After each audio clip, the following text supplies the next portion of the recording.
Trying to make sure that we're going as fast as possible at all times, and I'm trimming the front sail.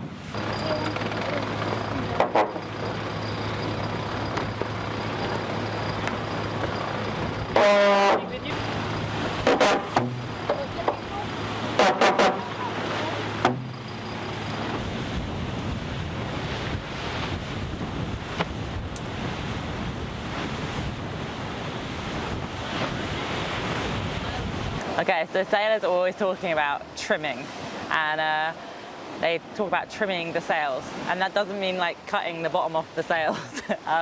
Trimming in a sailing sense means basically adjusting the sail to the wind. So it's a little bit like if you were wearing a big baggy piece of clothing, it wouldn't be good. So you want it to fit your body, and in the same way we need the sails to like fit the wind, because that makes them the fastest, the most aerodynamic. So if you're on your bike, you don't want a big baggy anorak, you want something fitted so you can go fast, and the sail is the same. You've got to make it as aerodynamic as possible, and you've got to trim it to the wind.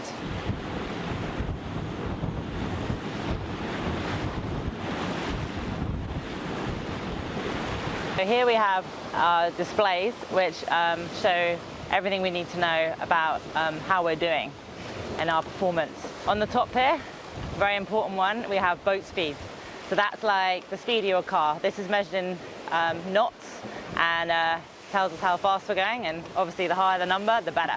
Next down, we have apparent wind angle.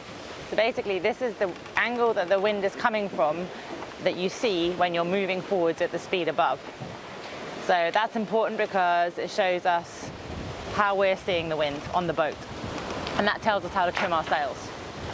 Next we have the true wind angle. So that is where the wind is blowing from across our boat. So it could be coming from in front of us, from behind us, or from the side of us. Below that we have true wind speed. So this is telling us how much wind is being read at the top of the mast, and that's in knots as well. And at the bottom here we have our heading.